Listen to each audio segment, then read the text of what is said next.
Good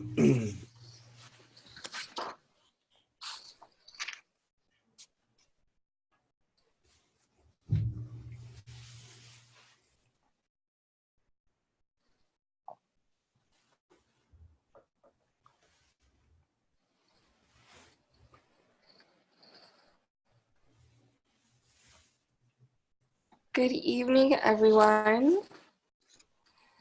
You're joining us today for our 9 growth strategies to build a referral-based practice with founder and creator of Acupuncture Media Works, Jeffrey Grossman. This free webinar is presented to you by the Florida State Oriental Medical Association.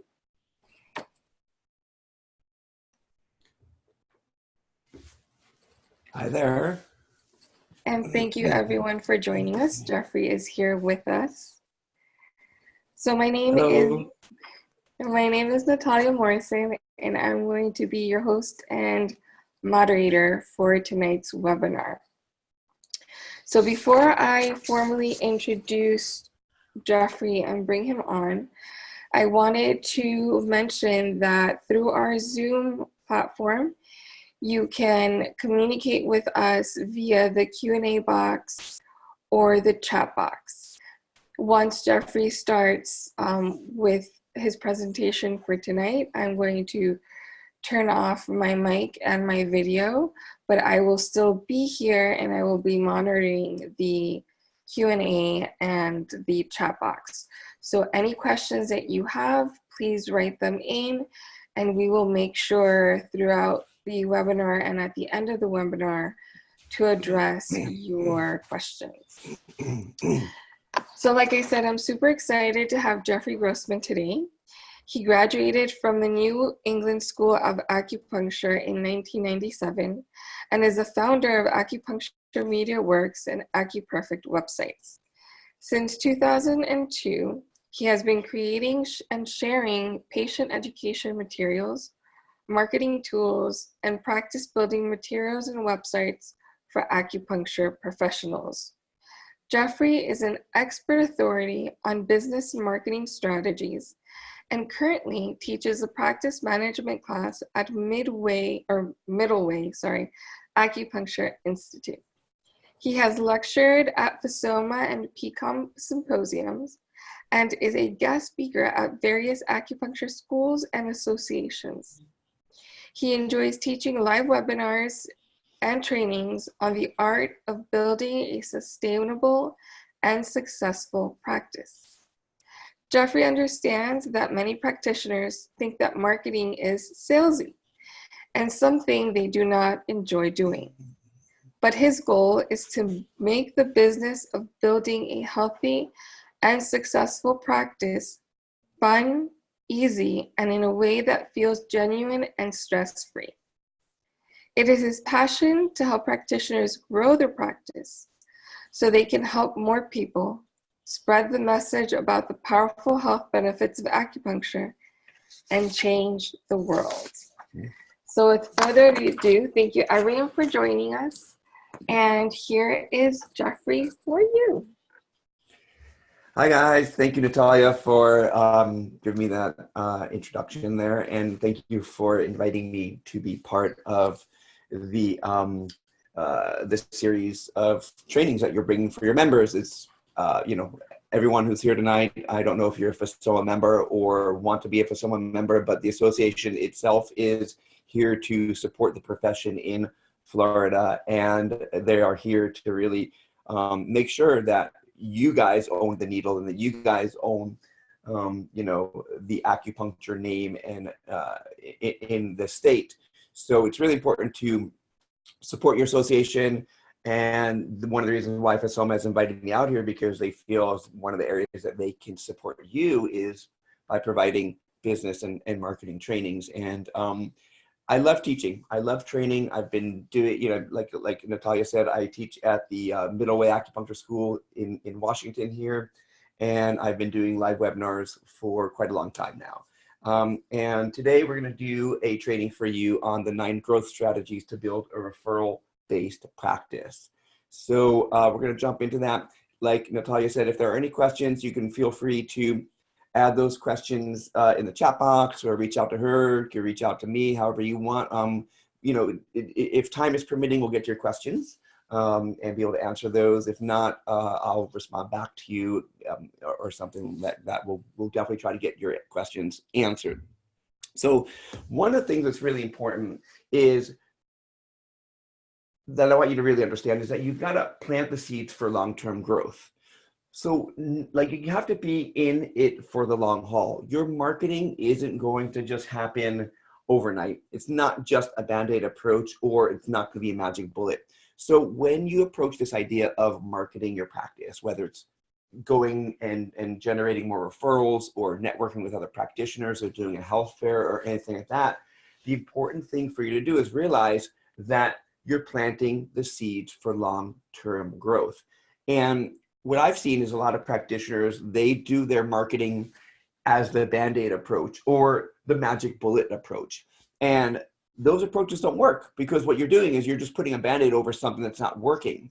And you'll run out there and do some type of marketing really quickly, and maybe it'll work, maybe it won't work. And there are systems and structures to growing your practice, to educating your patients, to communicating effectively to your patients and asking for referrals. And in today's training, I'm going to review 9 of those strategies for you. Another part of what I want you to do is that this is going to take time. You're not going to get a referral right away or see results overnight. Okay, so I want you to know that when you start doing any of these techniques that we talked about today, or any type of marketing that you do in the future, it's going to take time. You've got to nurture it. You're planting the seeds in order for it to grow, and that results are going to happen as long as you keep harvesting and cultivating the garden of referrals, for instance, or networking, for instance, because marketing is a relationship, and relationships take time to build. Okay. And another thing I want you to keep in mind about the idea of building referrals in your practice is that your referral volume is proportionate to your referral network. So what does that mean? So what that means is that the number of referrals that you'll be receiving or getting is proportionate to the number of people that you have in your referral network. And as we talk further on, I will explain to you what your referral network is, and how to expand that. And right now you have a huge referral network for you sitting in your practice right now. We'll talk about that a little later. But those of you who have smaller practices aren't going to get the same results as people with larger practices. And I just need to, I know that's kind of common sense, right? Because you obviously have a smaller practice versus someone who has a larger practice. But I just want you to know that results are going to be different for every practitioner. Right now, there's a bunch of you on this call. And, you know, some of you might have really big practices. Some of you might have really small practices. And if it's okay with Natalia, I'll even ask you, you could put it in the chat box or wherever it is, how big is your practice? How many people do you see a week and a month in your practice? Do you know those numbers? How much are you bringing in on average per patient visit? So if you got those numbers, you want to drop them in the chat box, that's great. It's good information for me to, you know, just to know. I'm just curious to how busy are you guys? Are you treating out of 1 room or 2 rooms or 4 rooms or more? It's just helpful for me to know, because again, no 2 practitioners will get the same results as another practitioner who has a larger practice and who has a larger referral base. Okay. And the other thing that I want you to understand is that you've got to spend time cultivating that KLT factor. And the KLT factor is the know, like, and trust factor. And I could do a training on just the KLT factor alone, but we are limited to some time here. And so we'll just talk about that. The know, like, trust factor are the people that know you, they like you, and they already trust you. And we're going to talk about that later on. This is a specific type of patient that you have in your practice that once I explain it to you, you're going to be like, oh, that makes perfect sense.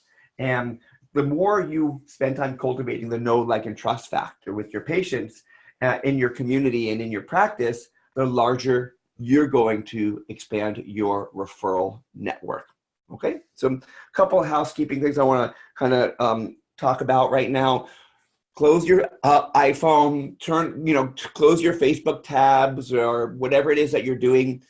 I value your time. I value the fact that you took the time out of your evening to join me here today.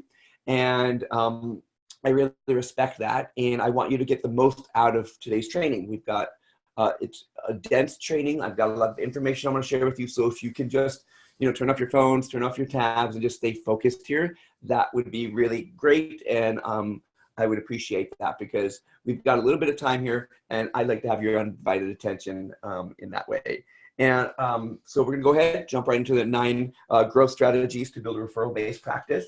And one thing I wanna let you guys know of, I put together a free download for you that's got all the information from today's training, plus some scripts and some talking points that I'm not going to be able to cover entirely in today's training, only because it would push us well beyond the time that we're together. So at the end, I'm going to give you a link. And the reason I'm going to give you the link at the end is because if I give it to you now, what are you going to do? You're going to click the link and go grab it and download it and start flipping through it, right? And I don't want you to do that. Remember, I value your time. I want you to be here and I want you to stay focused with me. So at the end, I'm going to give you a link to this, the download of this book here that's got a little more details that we can, you could dive into. So, okay. So referral strategy number 1, okay? And the first thing is to create your patient avatar. Now, I'm not talking about the movie Avatar, although great movie, excellent. I'm talking about who are you looking for in your practice? What kind of patient are you trying to attract in your practice? Now, and also, who would you like to clone in your practice?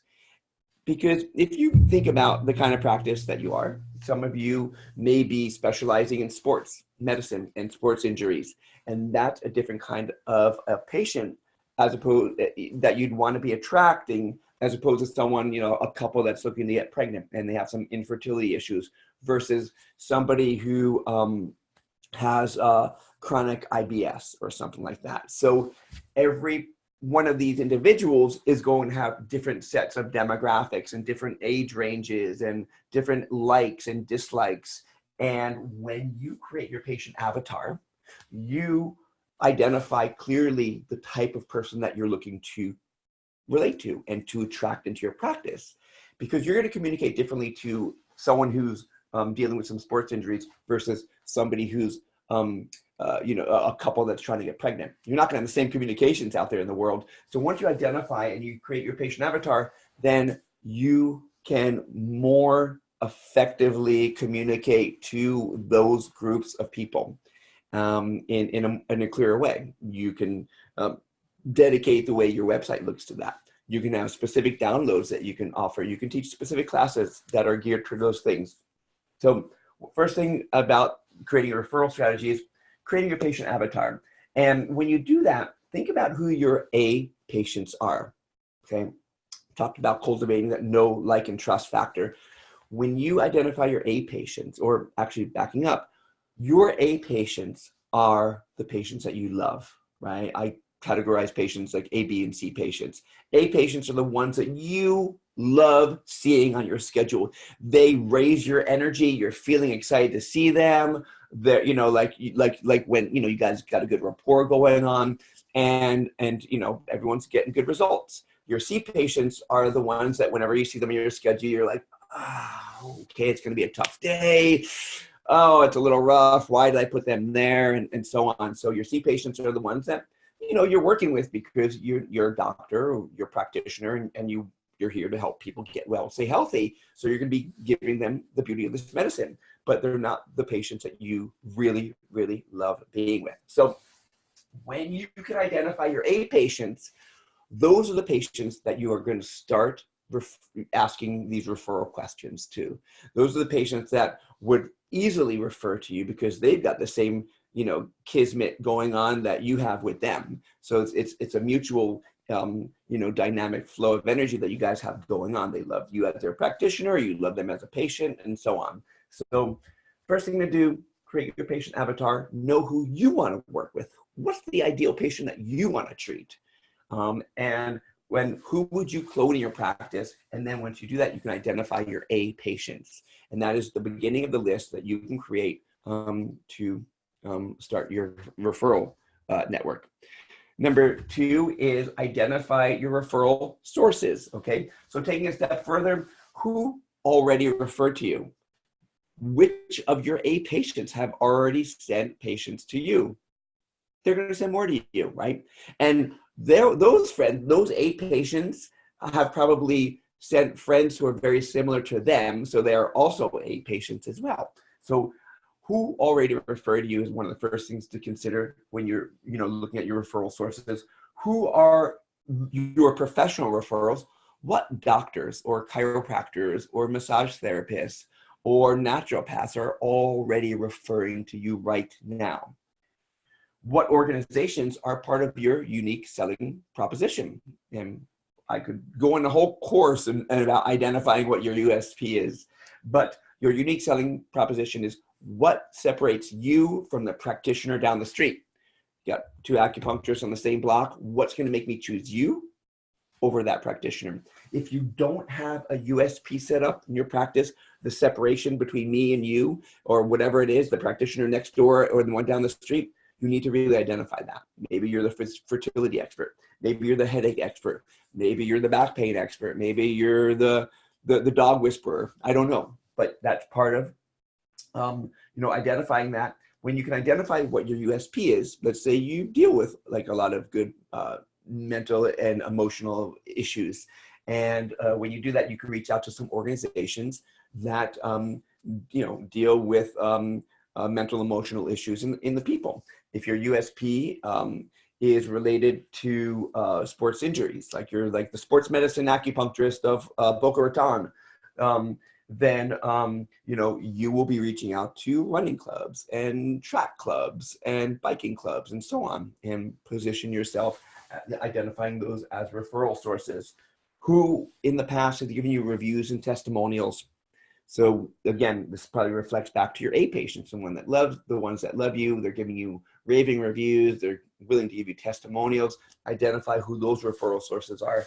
And then who is in your insurance network, right? So another thing you can do, think about the types of insurance that you carry, and then find out what companies within a certain radius also use that insurance.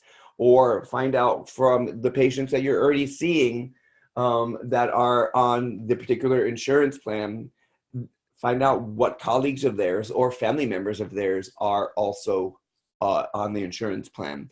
Because if they're being covered for acupuncture under a specific company's insurance plan, their colleagues probably are as well.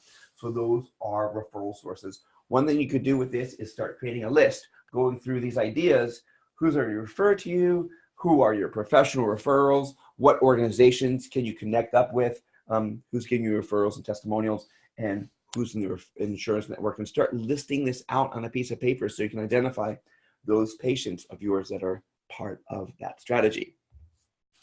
Strategy number 3 is connecting with those referrals. Yeah. Sorry, I wanted to ask a question from one of our participants, Jessica. Sure. She's asking, how about when you start a new clinic, building referral sources from scratch in a new area? So you're starting a new practice. So I guess my first question would be like, what is your unique selling position? Are you an expert, or do you want to position yourself as the fertility expert, the pediatric expert, the sports medicine expert, and so on? If you can identify that, then start looking at some of those organizations that you work with. And if you, that's one place to start. Also, if you're just coming out of school, talk to your friends, your family members, and other colleagues to, you may have treated those people, ask them if they're willing to give you reviews or testimonials, and if they've loved the medicine and the treatment that you've given them so far, ask them if they're willing to be part of a referral drive that we'll talk about later on. And when you do that, make sure you have some type of a strong call to action that will actually get those people to, someone can actually hand to somebody and then to get them into your practice. I'm going to show you some examples of that later, and there's more examples in that handout that I put together for you guys. So hopefully that answers some of the questions. You could let me know. Okay. Perfect. Thanks. She says Okay. thanks. Cool. You're welcome. Okay, so connecting with referral sources is your next thing. Who are your best sources? So even though you identify that list of your A patients, your professional networks, your organizations, and the people that reviewed you and all that, who are the best sources there? So you have a list of like 15, 20, 25 people, but you want to start at the top and start, like identifying out of that list who the best ones are. Who's the ones that have given you 3, 4, 5, 6 referrals, and start getting referrals there. The next thing is to consider, how are you going to reach out to those referral sources? Are you going to have lunch with them? Are you going to have a networking appreciation day in your clinic or at another space? Are you going to call them up on the phone? Are you going to stop by their clinic? What's your mode of connecting and reaching out to your referral sources? It's great that you can identify them, but how are you going to get out there, and how are you going to reach out to them? And when you do that, what are you going to supply them? Like, let's say you go to lunch with the Pilates instructor that's been referring people to you. What can you supply that Pilates instructor that will get them to be like, oh, these are awesome, great, thank you so much, and I'm going to share these with my Pilates students. Okay, and I'm going to show you what you can share with them in a little bit. Okay, well, referral strategy number 4 is make it easy to get referrals. Okay, so what tools can you use to make it easy to refer? With regards to that, can you have an iPad in your clinic where people can send reviews and testimonials? Will you have those tools that you can supply them, which are called action cards or gift certificates that you can make it easy for people to refer? You want to make it as easy as possible with your patients. You want to like give them something that they can give to other people to get them to come in to see you. So you really want to have that thought out as you start, jumping into different strategies to generate referrals in your practice. How can you refer to others to show goodwill? Another thing to consider is, well, even though you're just starting out, Jessica, what you could do is you could find other people in your area and reach out to them. And this is something I did a long, long time ago. Is I reached out to other doctors and naturopaths and chiropractors, and I said that, hey, I'm an acupuncturist, I'm new in town, and I am looking to build a referral networks with other chiropractors or other naturopaths or whatever it is. And I am wondering if you are still accepting referrals. And if so, how can I go about sending those referrals to you? And that the communication that I would have had with those people, basically I'm reaching out to them before they reach out to me, asking them, be like, hey, I'm going to have some people that I might want to refer to you. How do I do that? And that will put me in a, technically maybe in a good light with them, and they'll trust me, and maybe that'll just start kicking off that referral relationship there. What resources do you have? Brochures and flyers, we talked about that earlier. What do you have in your clinic right now or on your website that you can use to start generating referrals? If you have people coming in with, maybe you're treating them for back pain, but they have a cousin who's got migraines, what kind of materials do you have that talk about migraines? Same thing. If someone's coming in for digestive troubles and they've got a friend who's who's a couple that's looking to get pregnant, what materials do you have in your clinic that can cross multiply those referrals from people just waiting in your waiting room that way? And how can you make it easy for people to give you reviews and testimonials? So one of the things to do would be to have a piece of paper. When people get off the table, that is the best time for you to ask for a testimonial. So a lot of times, especially starting with your A patients, here's something you should do. If you're not capturing testimonials and reviews and referrals like on a daily, weekly basis, then you need to start doing some of these things. And one of the things that's really easy to do is starting with your A patients, the people that you love, they know you, they like you, they trust you, and you love them. Ask them when they get off the table, be like, hey, so how you feeling today? And they'll be like, oh, I feel really good. Be like, awesome. Do you know somebody else who might be able to benefit from the care that we offer here at the clinic? And you know, they'll think of somebody, and then from there you would offer them some tools, some brochures or flyers or call to action cards to hand out to other people. And you know, if they come off the table and they're like, oh my God, I feel so amazing, my shoulder pain is gone, and so on, ask them if they'd be willing to give you a testimonial right then and there, or a review right then and there. They could either fill that on paper, you could whip out your iPhone and you could take a video of them, or so on. But a lot of times, if people leave the clinic, they don't really follow through with giving you those reviews or testimonials. So try to get them when they're actually in the clinic and they're hot. But make sure that if you do use a video with them, that they sign a release form that gives you the rights to publish that on your Facebook page or your website and so on. So just take into consideration. Referral strategy number 5, reduce the risk of people falling out of care. So one of the things that's really important is you're in practice, you spend a lot of time and energy marketing your practice and attracting people into your practice. You treat them for a couple of visits and all of a sudden they're gone, right? They fall out of care. It happens all the time. So then you go out there again and you do marketing and you bring them in and you treat them and you educate them and all that, and they're gone again. So that's kind of like the definition of patient insanity, because you're constantly pushing this boulder up the hill and it falls back down again. And you're out there again trying to attract and keep marketing happen. But one of the things that's really important is to reduce that risk in the beginning, from day one, even from first contact on the telephone with your patients. And one thing to do is to set the expectations from day one.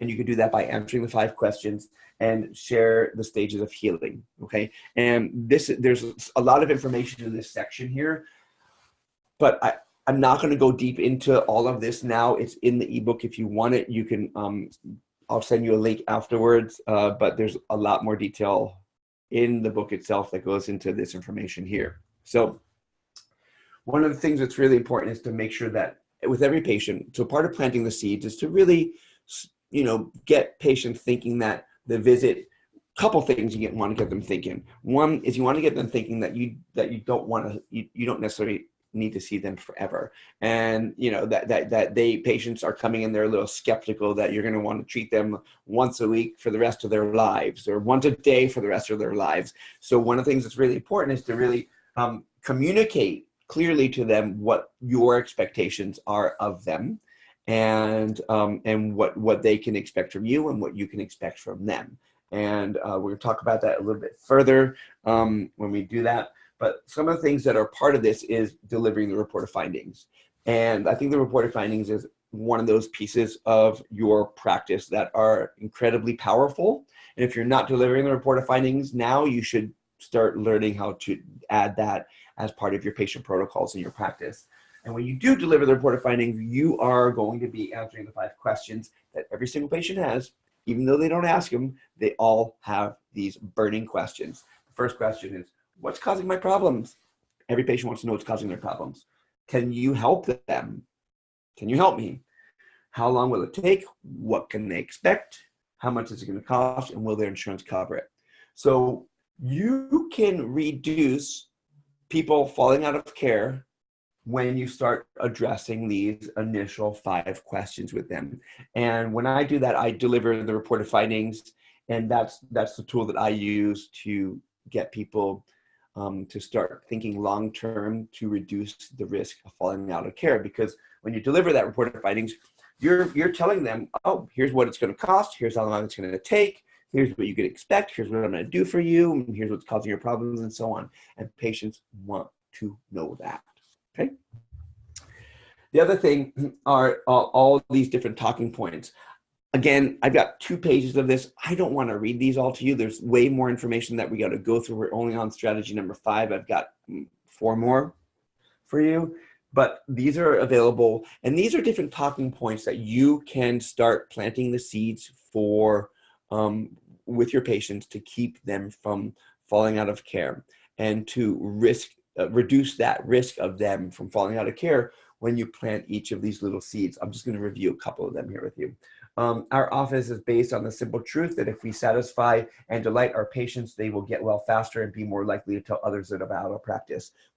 One thing I want to tell you about this, these talking points are, I don't expect you to learn every single one of these and talk and say every single one of these. These are just talking points that you can tap into and you're like, oh, I like this one. I like this one. Oh, this one's really great, but I'm going to say it this way. These are just ideas for you to run off of and things that you can start saying to your patients on the first visit that start planting the seeds and start reducing the risk of them thinking that the medicine's not working, or you're going to want to see them forever, or that or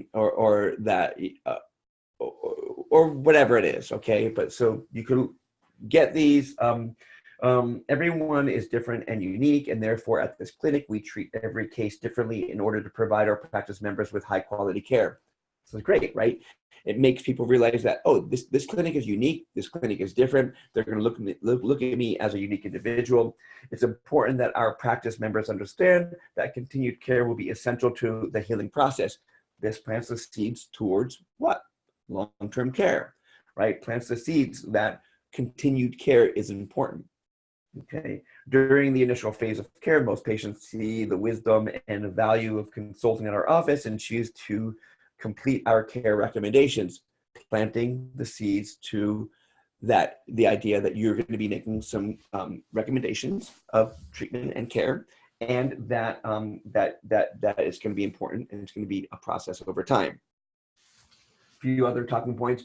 We take a team approach to at our office. That means that I have a job to do and you have a job to do. This is really great. And it says it's my job, so planting the seeds that your team approach is great. Everyone's looking for a team working out for them. And the team is them and you. You have a job to do and they have a job to do. Your job to help them get out of pain and to help them be able to lift their grandchild again, or to help them get out of bed without being stiff and achy, whatever your job is to do for them. Their job is to listen to your treatment plans, is to show up for their visits. Their job is to take their herbs, rub those points, eat the foods, whatever it is.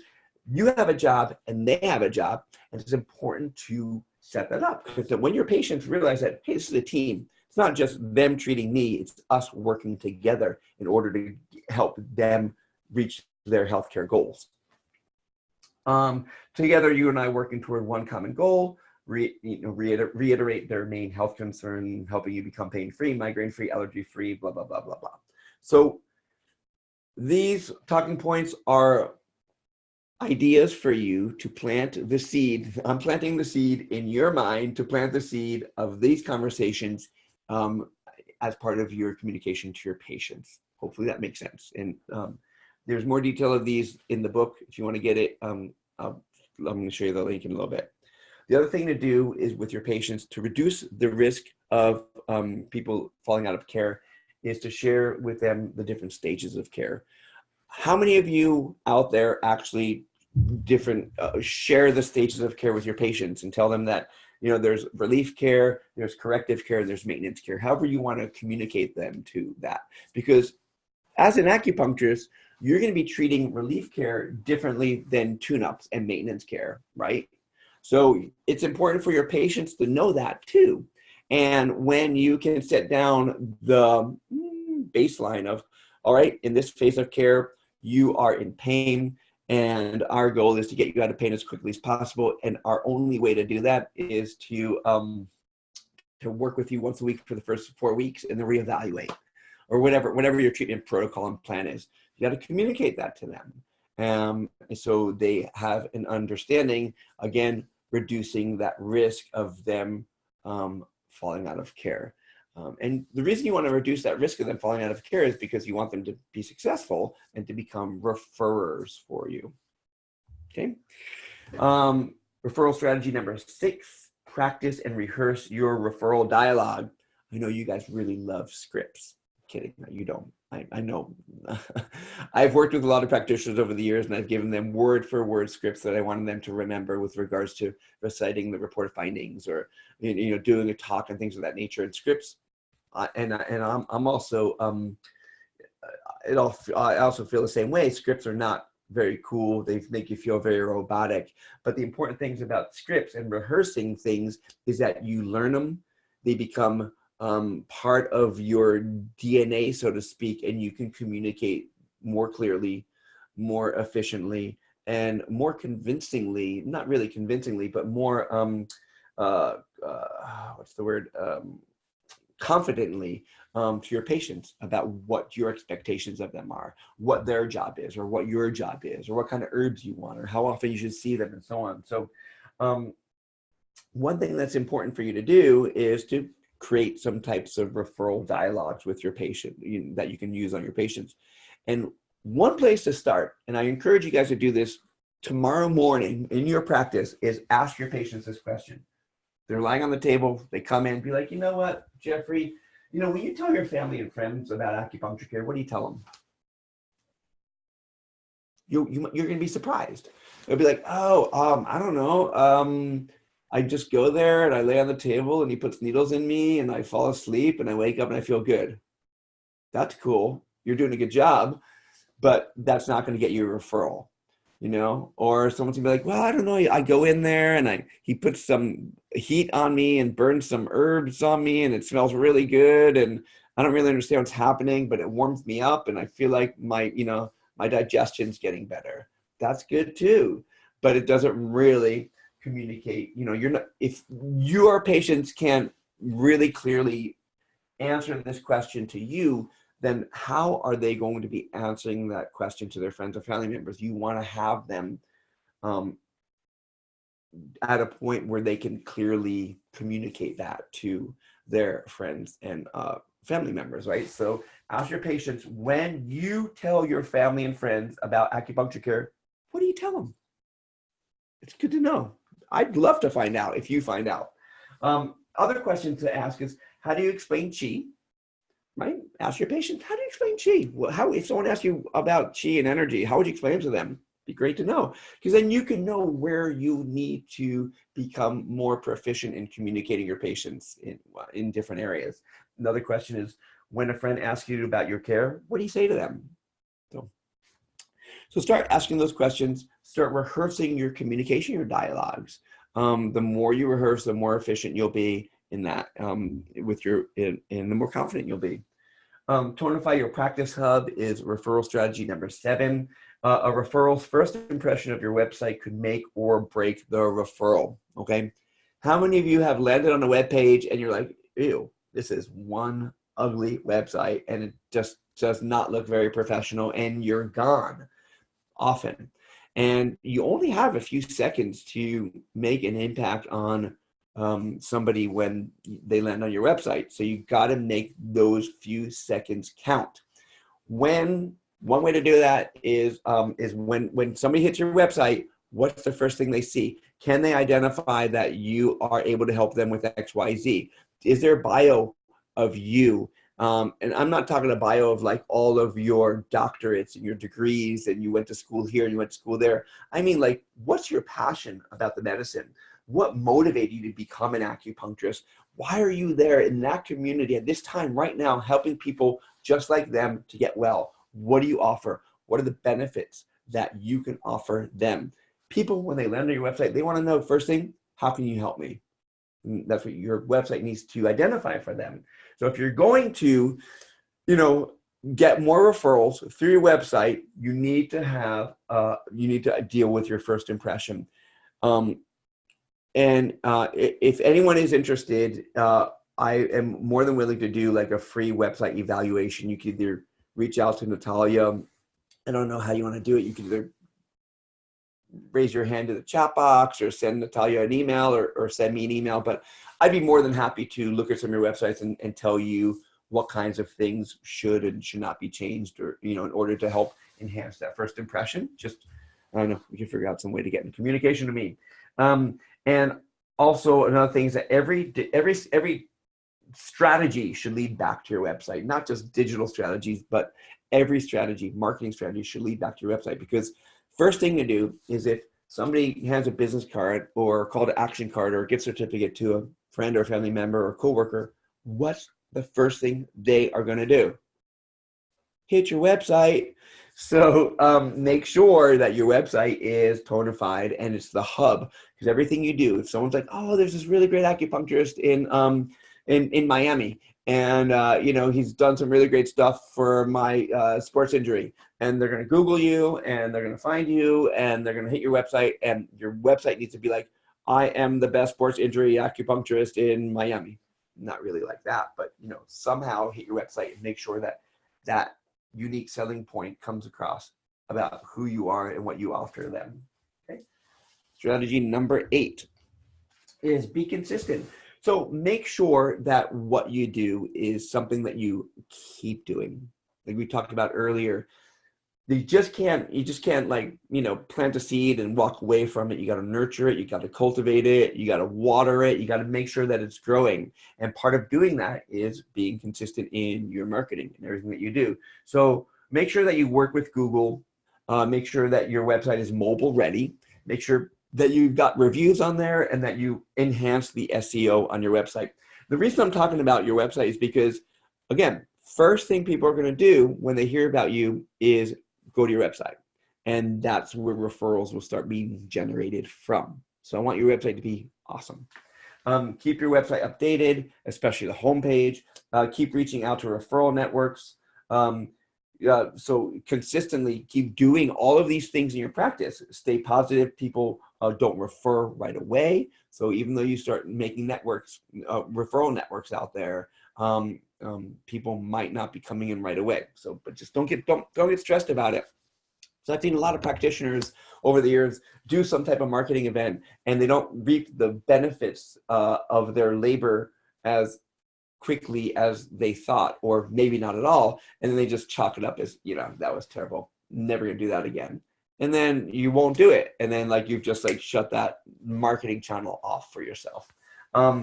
Over deliver and go beyond expectations when you talk to your patients, when you talk to your other referral networks and your referral sources, and have a quarterly referral event in your practice. If you're not already doing this, you should all shoot to do some type of a new patient referral drive in December or January of the new coming year.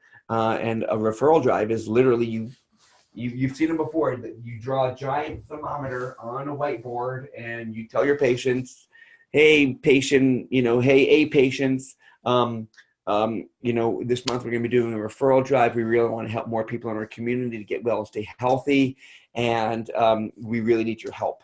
And we're wondering if would be willing to help us out, you know, really getting more patients into our clinic, and so we can help more people in the community here.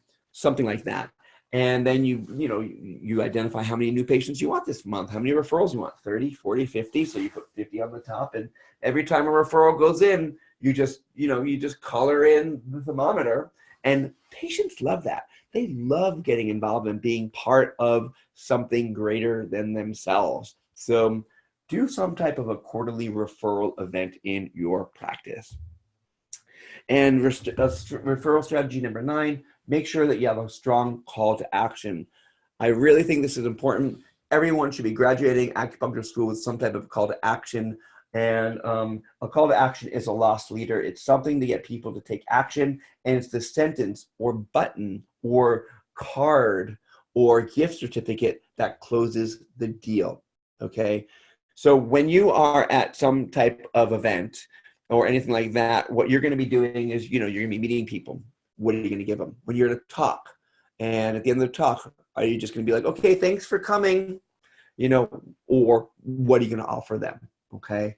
Every single marketing activity you do, even if we send an email out, needs to have a strong call to action at the end of them to get people to raise their hand and be like, you know what, that's cool, I'm going to come see you. And different types of calls to action are on your website: contact us, schedule now, download this gift certificate, share this blog post on social media, register for an event, learn more, call now. Those are all different types of calls to action that you could have on your website. If your website, if it doesn't have one or multiples of these calls to action on the front page and on every page, then you're missing out on a potential huge stream of new referrals coming from your website. Also on your website too, you can have pretty banners like this, that says, come in for a stress-free reduction treatment, learn more, wellness awaits you, click here to schedule your appointment, or new patient special offer, or free 15-minute stress reduction treatment, or some other special offer there too. So these are again are going to be in the ebook. So if you want, you got these examples available to you. And then these are some cards that I know you can't really see them clearly here, and I don't want to mess up the computer and kind of lose y'all. But these are different types of call to action cards that you could literally hand out to patients at the end of a networking event. So if you're networking with a chiropractor or a massage therapist, you want to give them something that they can hand their patients. When you are doing a new patient referral drive in your practice that you're going to do in December or January coming up, right? When you do that, what are you going to hand your patients that they're going to hand to their friends and family members? Something like this, some type of a card. Now you can offer, this again, more detail in the book. Acupuncture has been an effective form of medicine for 3,000 years. If it's used to relieve pain, it's stress and other ailments, acupuncture works. Come in for a mini stress reduction treatment. You have nothing to lose and so much to gain. Call today, right? Stress reduction treatment, call today. Come in for complimentary acupuncture evaluation, exam, and treatment. Give me a call today. This card entitles you to a complimentary evaluation. Call to schedule your complimentary evaluation, and so on. So basically, the idea is that you should have either on the back of your business cards or whole, completely, entirely separate type of business card, a call to action card that you can hand out to people that you meet in the world, to your referral sources that are out there. Couple of things to do. One really important thing to do about handing out your call to action cards is when you hand it to somebody, don't just hand them a whole stack of them and be like, here, thanks for sending these to your friends and family. You want to get a micro commitment from them. So you want to say something like this. So I'd say, hey, Natalia, I'm really glad that you're doing well here at the clinic, and I'm looking to help people just like you to get better and healthier. And I've got these 3 gift certificates available offering free mini stress reduction treatments. And I'm wondering if you know like 3 people right now off the top of your head who would love to come in for a free mini stress reduction treatment. And Natalia would probably be like, yeah, I can name a few right then and there. I'd be like, great. So if I give these 3 cards to you, would you be willing to hand these cards to those people? And there's a bit of, and hopefully Natalia will say yes. And that will be, that's a micro commitment, as opposed to be like, hey, me saying, hey, Natalia, here, take these and hand those to your friends is different. So what I would do then is on the cards here, on the back of these cards, is I write her name on there, so then I would know who to thank once the referrals came through. So definitely have some type of a call to action card. At the end of your talks, you need to do the same thing as well. Hand these out. All right. So that's it for me. Here's a link to that you can download the ebook right here. So we made it really simple. It's www.acumedia.us/Fasoma, and you can download that ebook there. So hopefully you guys had fun. I enjoyed doing these teachings, and apparently we're going to be doing a few more coming up, I think. So is that right, Natalia? Can you hear me? Yes, hi. It froze a little bit. So the internet connection is unstable. Hopefully all of you can hear us. And like Jeffrey said, the download link for all the information that he mentioned today is www.acumedia.us/Fasoma, FSOMA. Thank you, Jeffrey. That was amazing. I loved how you started off with saying that marketing is a relationship, and like all relationships, it takes time to build. Yes, Jessica, I see what you just wrote, and I'm going to type in the URL here in the chat box for you guys. Yeah, it's go on. Sorry. Oh. Matthew just added another link. Okay. Okay. Yeah. So yeah, definitely marketing does take time because I mean, you know, a lot of people, what they want to do is they just want to, you know, just do some acupuncturists. Let's face it, you know, the last thing you want to do is get out there and grow your practice and market your business. That's not what we went to school for. Very few of us were business majors. Yes. I, for one, was not. My background's graphic design and business and marketing, not business, but marketing and advertising. And then I left that world to become an acupuncturist, and then I've kind of blended both worlds now. But yeah, I mean, a lot of practitioners, what they do is they want to like plant the seeds towards you know, to like they want to get out there, they want to do an event, and they hope to reap the benefits right then and there. But you know, it doesn't happen, so they get discouraged. Yeah, it takes time, patience, consistency. And for me, it takes kind of also courage. Like I mentioned to you earlier, I've been in practice for 10 years and I've had ups and downs, and I've faced a lot of my own demons in regards to business. And it takes courage to be able to break free from certain patterns, and everything that you've talked about, you know, even like the referral drive, like you mentioned it and I cringe. I'm like, oh no, I would be so like embarrassed to begin doing that. And those are the things that we need to do. We need to step out of our comfort zone and realize that these actions that we're taking are, like you mentioned, it's about building relationships with our patients, with our community, and showcasing that we are an asset to our community. We're here to help, and it's not about being salesy. It's not about being selfish and self-centered.